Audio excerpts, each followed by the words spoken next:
I feel impelled to speak today in a language that, in a sense, is new. One which I, who have spent so much of my life in the military profession, would have preferred never to use.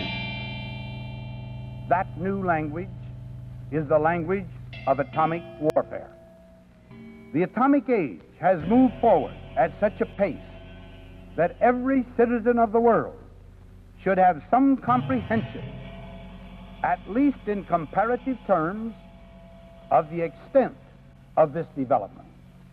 Clearly, if the peoples of the world are to conduct an intelligent search for peace, they must be armed with the significant facts of today's existence. On July 16, 1945, the United States set off the world's first atomic explosion. Since that date, in 1945, the United States of America has conducted 42 test explosions. Atomic bombs today are more than 25 times as powerful as the weapons with which the atomic age dawned. Today, the United States stockpile of atomic weapons, which of course increases daily, exceeds by many times the total equivalent of the total of all bombs and all shells that came from every plane and every gun in every theater of war in all of the years of World War II. A single air group, whether afloat or land-based, can now deliver to any reachable target a destructive cargo exceeding in power all the bombs that fell on Britain in all of World War II. In size and variety, the development of atomic weapons has been no less remarkable.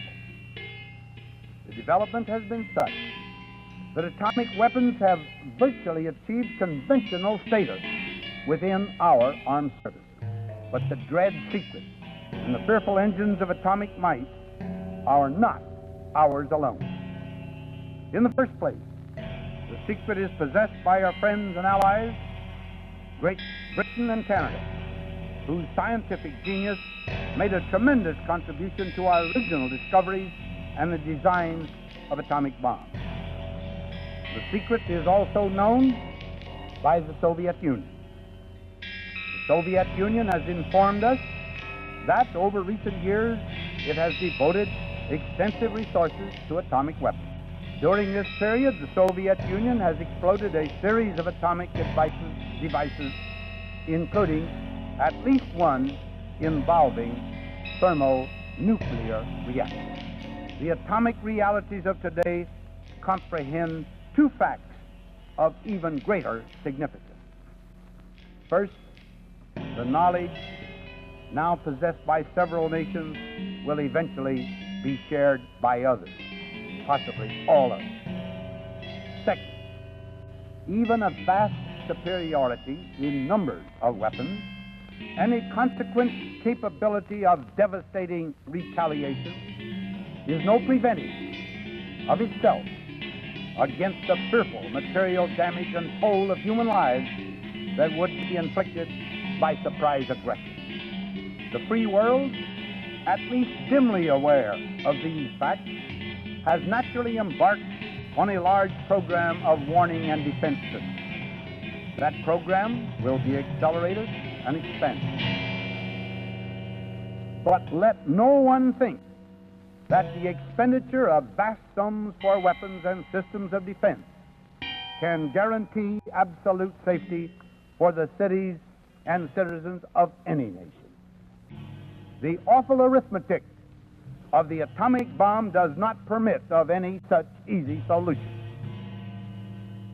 Even against the most powerful defense, an aggressor in possession of the effective minimum number of atomic bombs for a surprise attack could probably place a sufficient number of his bombs on the chosen target to cause hideous damage.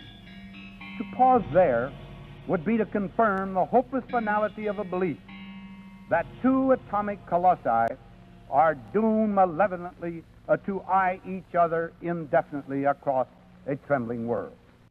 To stop there would be to accept helplessly the probability of civilization destroyed, the annihilation of the irreplaceable heritage of mankind, handed down to us generation from generation, and the condemnation of mankind to begin all over again the age-old struggle upward from savagery toward decency and right and justice.